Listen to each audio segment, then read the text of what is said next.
Armstrong பொண்டாட்டி Armstrong கொலை செய்யப்பட்டார். குழந்தைய வளர்த்துட்டு வீட்டில் அமைதியாக இருக்கலாம். அந்த அம்மாவுக்கு எதுக்கு? ஜெயக்குமாருக்கு 20 கோடி, எடப்பாடிக்கு 100 கோடி. அந்த அம்மாவுக்கு என்ன? ஜெயலலிதா ஆட்சி தமிழ்நாட்டில் தொழிலாளர்களை நசுக்கிறாங்கன்னு பேசுகிறார். எதில் பேசுகிறார்? அவர் இங்கிலீஷில் பேசுகிறார், ஹிந்தி இங்கிலீஷ் பேசுகிறாரு. நம்ம ஊருக்கு போயிருக்காருல அமைச்சர், ஜெயலலிதாவை வாழ்த்தி பேசுகிறார் போட்டிருக்குன்னு பேசி தட்டுறார். கல்லூரி மாணவிகளை உயிரோடு கொளுத்திய கட்சி தான் அதிமுக. கோகிலவாணி கொளுத்துறாங்களா? ஜெயலலிதா ப்ரெசன்ட் டே வழக்கில் லஞ்சம் வாங்கி நீதிமன்றம் சிறைப்படுத்தப்பட்ட பிறகு தலைவிக்காக தாஞ்சாகாம உங்களை போன்ற மாணவிகளை உயிரோடு கொளுத்தி விட்ட கட்சி தான் அதிமுக. இந்த பக்கம் பார்த்தீங்கன்னா புஷி ஆனந்த் இஸ்துக்குன்னு போயிட்டு இஸ்துக்குன்னு தான் வரணும் தலைவனை, இஸ்துக்குன்னு போயிட்டு இஸ்துக்குன்னு. அப்போது இனி விஜய்க்கு ஒரு டெபாசிட்டாக தேராது. எலெக்ஷனுக்கு முந்தையே விஜய் விற்றுட்டு போயிடறானுங்க. ஜெயலலிதா விட்டு வேலைக்காரி 10 பாத்திரம் கழுவுற பொம்பளைக்கு பல லட்சம் கோடி எப்படா வந்தது? அந்த அம்மா கட்சி ஆரம்பிக்கிறதுக்கு அது தேர்தலுக்கு 1 மாதத்துக்கு முன்னே கட்சி ஆரம்பிச்சதுயா. நானும் அரசியல் இருக்கேன். அப்போ தான் அந்த கேரளா, தமிழ்நாடு, ஆந்திரா, 2 தெலுங்கானா, கர்நாடகா 5 மாநிலத்துக்கான நகை தேவையை பூர்த்தி செய்வது வேலுமணி.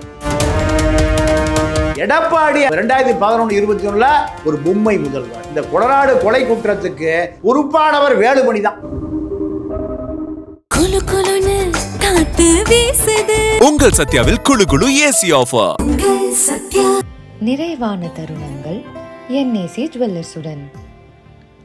முன்னணி market எக்ஸ்பர்ட்ஸுடன் enrich money investor awareness conclave April 25. டிக்கெட்டை இன்றே புக் செய்யுங்கள். சிட்டி ஃபாக்ஸ் நேயர்களுக்கு வணக்கம். திஸ் இஸ் விஜய் ஸ்ருதி. இன்னைக்கு என் கூட மூத்த பத்திரிகையாளர் தமிழா பாண்டியன் அவர்கள் தான் என்னோட இணைஞ்சிருக்காரு. Hi sir. வணக்கம். வணக்கம் சார். இப்போ அரசியல் களம் பயங்கரமா சூடு குறிச்சு எல்லாருமே வந்துட்டு பிரச்சாரம் பண்ணிட்டு இருக்காங்க.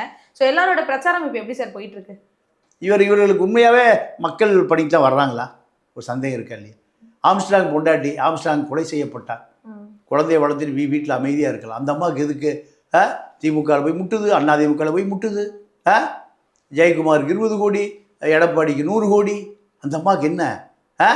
மக்கள் சேவையா? இல்லை, இருக்கிற சொத்தை காப்பாற்றணும். 5000 கோடி சொத்து நிலங்களாக இடங்களாக ஆம்ஸ்ட்ராங் விட்டுட்டு போயிருக்காரு. அதை காப்பாற்றணும். இருக்கிற சொத்தை கட்சிக்கு வந்து தான் இப்படி அரசியலுக்கு வந்து தான் காப்பாற்றணும். வீட்டில இருந்தே காப்பாற்றலாமே. அவங்க வீட்டில் உங்களே காப்பாற்றிக்க முடியாது. அது தெரியாதா? சொத்து நிறையா இருந்துச்சுன்னா வேற பிஸ்னஸ், அதுக்கு சொல்கிறேன். இப்போ அரசியலுக்கு வந்து தான் அவங்க அதை காப்பாற்றணும். இல்லை, பாவம் சின்ன புள்ள. நீங்கள் உங்களுக்கு ஒன்றுமே தெரியல, அறியா புள்ள. அரசியல் இருந்தால் தான் எஸ்பி இங்கே நிற்பார். இல்லைம்மா, இந்த கவுன்சிலர் இருக்கார்ல, கவுன்சிலர் வீட்டில் இன்ஸ்பெக்டர் நிற்பார் காலையில். கவுன்சிலருக்கே இன்ஸ்பெக்டர்னா அப்போ மந்திரிக்கு யார் நிற்பா? ஐஜி நிற்பார், ஏரியா தாசில்தார் நிற்பார், கலெக்டர் நிற்பார். பார்த்துருக்கீங்களா? இதுதான் அதிகாரம். எனக்கு தெரிஞ்சு ஒரு சாராய வியாபாரி. யார் சாராய வியாபாரின்னு சொல்லிடுறேன். அதிமுகவில் அமைச்சராக இருந்த கோபி கருப்பண்ண ஒரு சாராய வியாபாரி. டிஜிபி ஓய்வு பெற்ற சைலேந்திர பாபு கேள்விப்பட்டீங்களா? ஐஏஎஸ்க்கெல்லாம் கிளாஸ் எடுப்பார்ல, அவர் ஐபிஎஸ் முடிச்சுட்டு ஈரோடு எஸ்பி எஸ்பியாக வந்த பிறகு எங்கேங்கடா சாராயம் விற்கிறானுங்க, அதெல்லாம் ஒழிச்சிடணும்னாங்கிறார். யார்? எஸ்பி சைலேந்திர பாபு.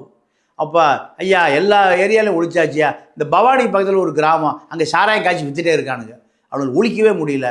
படையோடு போகிறார். யார்? எஸ்பி. போய் இப்போ அடித்து பிடிச்சி சாராய பானையெல்லாம் ஒட்டச்சு எல்லாம் காலி பண்ணி ஒரு ஆளை பிடிச்சி கொண்டு லாக்கப்பில் விட்டா ஜெயிலில் போட்டுறாரு. காலங்கள் மாறுது. ஒரு 30-40 வருஷம் 50 வருஷம் ஆகுது. ஆன பிறகு அந்த சாராயை விற்றாலும் மந்திரி ஆயிடுறாரு. சாராயத்தை பிடிச்சவர் டிஜிபி ஆயிடுறாரு. அந்த சாராய வியாபாரி ஒரு பெரிய கல்லூரி கட்டுறாரு. கல்லூரி கட்டி அங்கி போட்டுக்கிறார். யார்? சாராய வியாபாரி மந்திரி ஆகிட்டார். டிஜிபி, அவர் எஸ்பி ஆகிறதும் டிஜிபி ஆகிட்டார். இவரும் வங்கி, அவரும் வங்கி. இவர் பட்டம் கொடுக்குறார் அவரை வைத்து. அந்த கல்லூரியினுடைய தலைவர் யார்? பழைய சாராய வியாபாரி, கல்லூரி நிறுவனர். டிஜிபி பட்டம் கொடுக்குறார். காலம் பார்த்தீங்களா? அப்போது இந்த அரசியல் அதிகாரத்திற்காக நாயாக அலைகிறான். அரசியல் அதிகாரம் இருந்தால் தான் நீங்கள் ஒரு எம்எல்ஏ போய் போலீஸ் விசாரிக்க முடியுமா? ஒரு கலெக்டர் போய் கூப்பிட முடியுமா? முடியாது. நீங்கள் எம்எல்ஏக்கு சொல்லுவார், அவனை வர சொல்லு அந்த இன்ஸ்பெக்டர். சாதாரண ஆளாக இருந்தால் வர சொல்ல முடியுமா? இப்போது நிறைய சொத்து இருக்குது, ஏக்கரா கணக்காக சொத்து இருக்குது. புட்கொடிட்ட ஒரு இடத்துக்கு அந்த அம்மா போகுது, ஒருத்தன் குடியிருந்துட்டு காலி பண்ண மாட்டேங்கிறான். அப்போ நான் ரொம்ப நேர்மையான ஆளியா, ரொம்ப நான் யாருக்கும் கெடுதலே பண்ண மாட்டேன், நான் ரொம்ப புனிதமான 4 பேர் சோறு வைப்பேன், காலையில் எறும்புக்கெல்லாம் சோறு போடுவேன், காக்காய்க்கெல்லாம் சோறு வைப்பேன், நல்லவன், என் புருஷன் செத்து போயிட்டாரு, இந்த இடத்த காலி பண்ணிடுவானா? பண்ணுவானா? அப்போ என்ன பண்ணணும்? இப்போ தனியாளோட போங்க, எம்எல்ஏவாக இருந்தால் படை பட்டாளப்பட வந்துருமா? பவர் கிடைக்கும். டேய் அவனை தூக்கி வெளியே போடுறான், யாரை? குடியிருக்கிறவனை தூக்கி வெளியே போடுறான், தூக்கி வெளியே போட்டுருவானா? எம்எல்ஏ யாரை போய் கேட்க முடியுமா? முடியாது. எனக்கு தெரிஞ்சு அத்தனை எம்எல்ஏவும் ரியல் எஸ்டேட் பண்ணுறாங்க, கோடிக்கணக்கான நிலம் இருக்குது, கட்ட பஞ்சாயத்து தான். அப்போது இதுக்காக எது தேவை? அதிகாரம் தேவை. அந்த அதிகாரத்துக்காக நீங்கள் உங்களுக்கு சொத்து இருந்துன்னா அதிகாரம் இல்லாமல் சொத்தை காப்பாற்ற முடியுமா? ஒரு வீடு இருக்குது, 4 வீட்டை வாடகைக்கு விட்டுருப்பான். பண்டு முருகன் வட்ட செயலாளர் ஒரு போர்டு இருந்தால், திமுக கடலை அதிமுக போர்டு இருந்துன்னா அந்த ஏரியா பக்கம் எவனுமே நின்று பார்க்க மாட்டான். இல்லைன்னு என்ன பண்ணுவான்? போகும்போது அந்த பக்கம் தான் ஒன்று கடிச்சிட்டு போவான். இதுதான். அப்போ அதிகாரத்திற்காக எதை வேண்டுமானாலும் விளக்க தயாரான கூட்டம் தான் இந்த தேர்தல் சந்திக்குது. யாராவது மக்கள் நலன், மக்களுக்காக தொண்டு செய்கிறேன் யாராவது ஒரு ஆள் அப்படி காமிக்க சொல்லுங்க. கம்யூனிஸ்டுகளை தவிர, கம்யூனிஸ்ட்டு போய் சொன்னீங்கன்னா வாரம் சைக்கிள் பின்னாடியே உட்காந்து வந்துடுவான் போலீஸ் ஸ்டேஷன். ஆனால் இவர்கள் காரை 1.5 கோடி ரூபா காரில் போகிறான். பார்த்தீங்களா? ஒரு கவுன்சிலருக்கு 1.5 கோடி ரூபா ஏழை போய் நிறுத்தி ஏதாவது சொல்லிட முடியுமா? முடியாது. அப்போ அதிகாரம் என்பது சட்டமன்றத்திற்கும் நாடாளுமன்றத்திற்கும் மேயராக, ஊராட்சி தலைவராக, பேரூராட்சி தலைவராக வருவதற்கு அரசியலில் தான் தமிழ்நாட்டில் அயோக்கியர்கள் தேர்ந்தெடுத்த துறையே அரசியல் தான். படித்தவன் பட்டதாரி எல்லாம் போய் கையெழுத்து நிற்கிறானா? எழுத படிக்க தெரியாதுன்ட்ட கைது. எனக்கு தெரிஞ்சு பல மந்திரிகள் கையெழுத்து போட தெரியாது. பழைய மத்திய மந்திரிகள் எனக்கு தெரிஞ்சு டி நகரில் மூட்டை தூக்கிட்டு இருந்தாலும் எனக்கு தெரியும் பல பேர்லாம் சொல்ல விரும்பல. ஒரு லாரி கிளீனர் ஒரு மந்திரி ஆகிட்டார். சாராய் வச்சுட்டு இருந்தவர் இப்போ அமைச்சர் ஆகிட்டார். மதுரை பஸ் ஸ்டாண்டில் மதுரை மேலே திருச்சி தஞ்சாவூர் இப்படி கத்துனால பஸ்ஸில் கத்திட்டு இருந்தால போக்குவரத்து மந்திரி ஆகிட்டார். என் பேர் அட்ரஸ் வரைக்கும் சொல்ல முடியும்னால. மூட்டை தூக்கிட்டு இருந்த லோடு மேன் ஒருவர் கூட்டுறவுத்துறைக்கு மந்திரியானார். கூட்டுறவுத்துறைக்கு மூட்டை லோடு மேன். இன்னொருவர் சுமை தூக்கும் தொழிலாளர் துறைக்கு மந்திரியானார். பம்பாயில் இந்தியாவில் இருக்கக்கூடிய எல்லா தொழிலாளர் துறை மந்திரிகள் பூரா ஒரு மாநாடு நடக்குது. தமிழ்நாட்டிலிருந்து தொழிலாளர் மந்திரி போயிருக்கார். தொழிலாளர் துறை மந்திரி எழுத படிக்க தெரியாது பாவம். அவர் என்னவா இருந்தார்? சுமை தூக்கும் தொழிலாளி. பல பேரும் பெரிய கோடீஸ்வரர் ஆகிட்டாங்க. இப்போ போய் சொல்லிட்டு இருக்க வேண்டாம். பம்பாயில் இந்தியாவில் இருக்கக்கூடிய அத்தனை மாநிலத்திலிருந்து தொழிலாளர் நலத்துறை அமைச்சர்கள் பூரா வந்து பேசுகிறாங்க. அப்போ கல்கத்தாவில் கம்யூனிஸ்ட் கட்சி ஆட்சி. கம்யூனிஸ்ட் கட்சி தொழிலாளர் துறை மந்திரியாக வந்தவர் அப்போ ஜெயலலிதா ஆட்சி. தமிழ்நாட்டில் தொழிலாளர்களை நசுக்கிறாங்கன்னு பேசுகிறார். எதில் பேசுகிறார்? அவர் இங்கிலீஷில் பேசுகிறார், இங்கிலீஷ் பேசுகிறாரு. நம்ம ஊருக்கு போயிருக்காருல அமைச்சர், ஜெயலலிதாவை வாழ்த்தி பேசுகிறார் போட்டிருக்குன்னு மேஜையை தட்டுறாரு. மேஜையை தட்டுறாரு. என்னடா அந்த மாலை திட்டுற, அவனே ஆதரிக்கிறான், என்னையா நடக்குது? எல்லாம் பார்த்து சிரிக்கிறான். தமிழ்நாட்டு மானம் சந்தி சிரிக்குது. இவர் எழுத படிக்கிறதுக்கு பாவம். இவர் மந்திரியாக என்ன பண்ணுவார்? இந்த அம்மாவுக்கு தகவல் உங்களை அவன் திட்டானுங்க, ராட்சசிங்கிறான், கொடூரமான சூப்பராகிறான், உங்களால் தட்டி ஆதரிக்கிறார், கை தட்டுறாரு.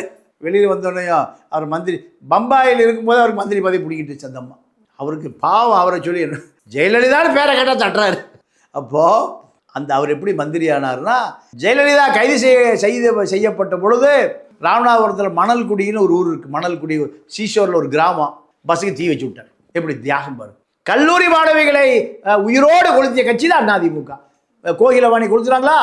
ஜெயலலிதா ப்ளசன்ட் டே வழக்கில் லஞ்சம் வாங்கி நீதிமன்றம் சிறைப்படுத்தப்பட்ட பிறகு தலைவிக்காக சாஞ்சாகாமல் உங்களை போன்ற மாணவிகளை உயிரோடு கொளுத்தி விட்ட கட்சி தான் அதிமுக. அது ஆட்சிக்கு வருது. காரணம், இங்கே எவனுக்கு அரசியலும் தெரியுதில்ல, மண்ணும் தெரியுதில்ல. குவார்ட்ரு காக்கா பிரியாணி 500 ரூபா கொடுத்தா ஓட்டு போடலாம். அப்போது அத்தனை தொகுதிகளுமே இலவசங்கள் 2000 ரூபா நோட்டுக்கு. இதுதான் தேர்தல் திருவிழா. இந்த திருவிழாவில் ஜனநாயகம் தப்பி பிழைக்குமா, உயிரோடு இருக்குமா?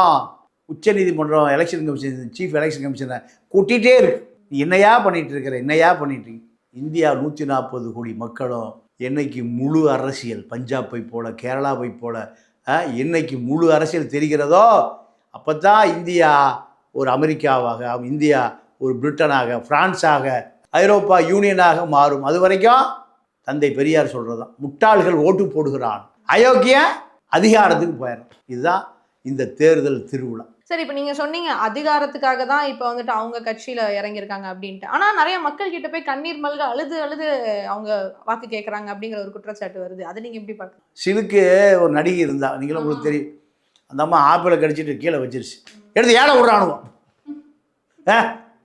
அது குஷ்பு ஆப்பிளை சாப்பிட்டா உடம்பு குஷ்பு மாதிரி வந்தாலும். அப்போ இந்த முட்டா பயல்களை என்ன பண்ணுறது? இந்த நாடு அப்படிப்பட்ட நாடு.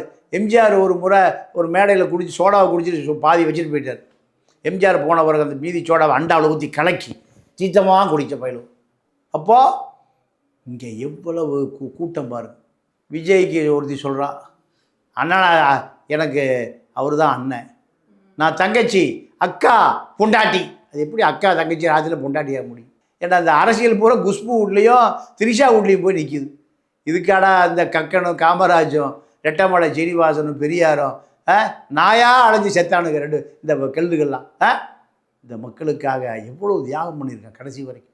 பெரியாருக்கு 2 கிட்னியும் போச்சு. பழைய படத்தை பார்த்துருக்கீங்களா? மூத்திர சட்டி கீழே இருக்கு, ஒழுகிட்டே இருக்கும். பெரும் கோடீஸ்வரன், பரம்பரை கோடீஸ்வரன். எதுக்காக?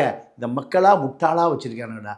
இவனுக்கு ஏதாவது கொஞ்சம் அறிவு சொல்லி கொடுக்கணும், சிந்திக்க வைக்கணும். இப்படி தெருவாக அலைஞ்சவனுடைய அடையாளமே இப்போ இல்லை. இப்போ எல்லாம் அங்கே போய் நிற்கிறான். பனையூரில் திரிஷா வீட்லேயும் விஜய் வீட்லேயும் நிற்கிறான். இந்த மக்களுக்கான அரசியல் அறிவியல் மறுக்கப்பட்டது. பள்ளிக்கூடத்து குழந்தை இப்போ எதில் எங்கே எப்படி போகுது? பள்ளிக்கூடத்து புத்தக பையில் என்ன இருக்குது? ஈயத்தட்டு இருக்குது பார்த்தீங்களா? வளைஞ்சு நெளிஞ்சு ஒடுங்கி. இவன் எப்படி ஒரு பெரிய சமூகத்தில் ஒரு பெரிய அறிவாளியா, ஒரு கலெக்டரா, ஐஏஎஸ்ஸா, ஐபிஎஸ்ஸா, ஐஎஃப்எஸ்ஸா எப்படி மாறுவான்? மாற்றுவதற்கான திட்டம் வச்சுருக்கியா? அரசு வச்சுருக்கா? சாராயவாதி கூட ஸ்கூல் நடத்துகிறான். காலேஜ் ஜேபிஆர் 10 காலேஜ் வச்சுருக்காரு. சாராயம் விற்றவர், சாராயம் விற்றுட்டு நார்த் மெட்ராஸில் சைக்கிள் ரிக்ஷாவிலேயே படுத்து கிடந்தவர். இவங்கெல்லாம் கல்வி தந்தைகள். இந்த நாடு விளங்குமா? இந்த நாடை யாரா காப்பாற்றுறது? எத்தனை எம்ஜிஆர், எத்தனை பெரியார், காமராஜ், கக்கன், ரெட்டமலை சீனிவாசன், கடைசியாக ஒரு நல்ல மனசு இருந்தார், 101 வயசு செத்து போயிட்டார். யார்? நல்ல கண்ணு ஐயா. இப்படி தியாகிலாம் இந்த பூமியில் தான் வாழ்ந்தான். இந்த பக்கம் பார்த்தீங்கன்னா புஷி ஆனந்த் இஸ்துக்குன்னு போயிட்டு இஸ்துக்குன்னு தான் வரணும் தலைவனை. இஸ்துக்குன்னு போயிட்டு இஸ்துக்குன்னு. அப்போது இப்போ ஜனநாயகன் ரிலீஸ் ஆனனால, லீக் ஆகிட்டனால வந்துட்டு நான் மறுபடியும் இன்னொரு படம் நடிக்க போகிறதா ஒரு தகவல் வந்துருக்கு. ஆமாம், ஏன்னா எவனும் ஓட்டு போட மாட்டானு பார்த்துட்டாரு. எல்லாம் இஸ்துக்குன்னு போயிட்டு இஸ்துக்குன்னு வந்துட்டு ஒரு பயம் இல்லை. இனி விஜய்க்கு ஒரு டெபாசிட்டாக தேராது. எலெக்ஷனுக்கு முந்தையே விஜய் விற்றுட்டு போயிடறானுங்க. பல வேட்பாளர்கள் 50 லட்ச ரூபா, 25 லட்ச ரூபா, 10 லட்ச ரூபாய் வாங்கிட்டு காணாமல் போயிட்டான். ஒரு காலத்தில் வந்துட்டு மக்கள் அழுது நீங்கள் வாங்க அப்படிங்கிறாங்க. இப்போ வேட்பாளர்லாம் அழுது ஓட்டு கேட்க ஆரம்பிச்சிட்டாங்க. திருடுவதற்கு நடிக்கிறான், திருடுவதற்கு நடிக்கிறான். அது உதயகுமார்லாம் அழுகிறாராம். இப்போ மந்திரியாக போலேன்னா திருடு வச்சதெல்லாம் மொத்தமாக வலிச்சிட்டு போயிடுவானுங்க, மொத்தமாக வலிச்சிட்டு போயிடுவானுங்க. அதனால் இந்த சொத்தெல்லாம் காப்பாற்று. சசிகலாவும் அழுகிறது பார்த்தீங்களா? ஜெயலலிதா விட்டு வேலைக்காரி 10 பாத்திரம் கழுவுற பொம்பளைக்கு பல லட்சம் கோடி எப்படா வந்தது? அந்த அம்மா கட்சி ஆரம்பிக்கிறதுக்கு அது தேர்தலுக்கு 1 மாதத்துக்கு முன்னே கட்சி ஆரம்பிச்சது. ஏன்? நானும் அரசியல் இருக்கேன்.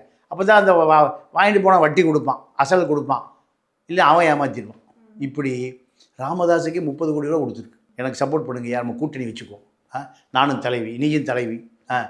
அந்த பெருசு கடைசி காலத்தில் வசூல் பண்ணிகிட்டு இருக்காரு ராமதாஸ்.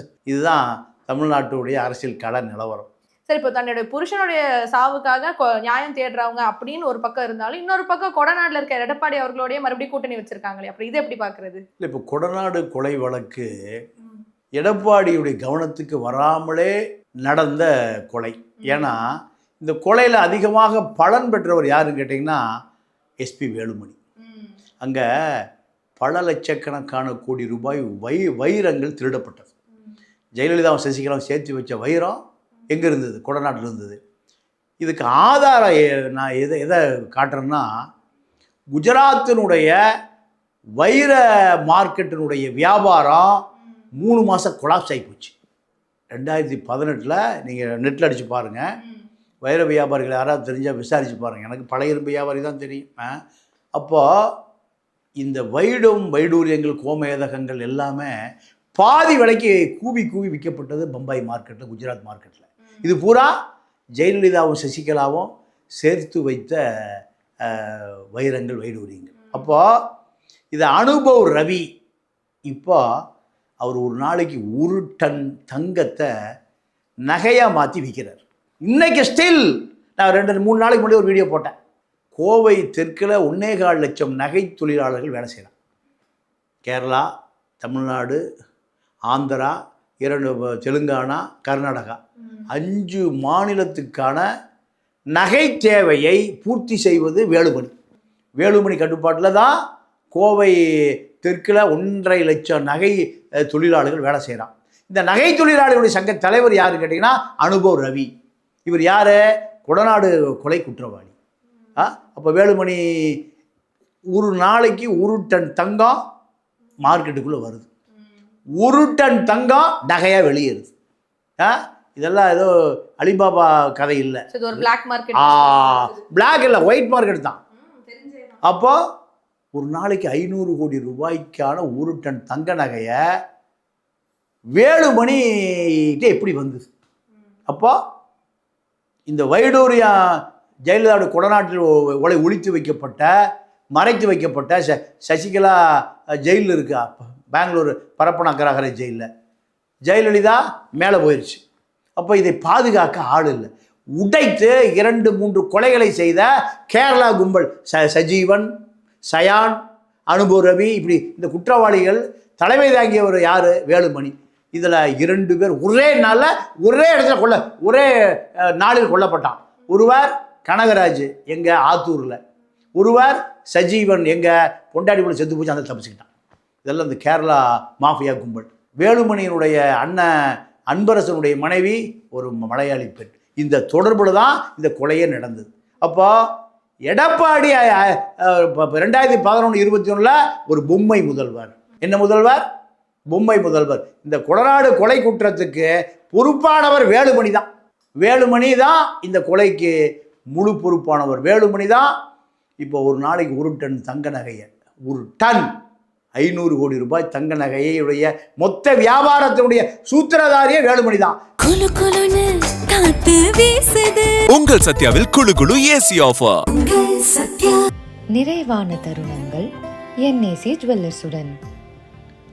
முன்னணி market எக்ஸ்பர்ட்ஸுடன் enrich money investor awareness conclave April 25. டிக்கெட்டை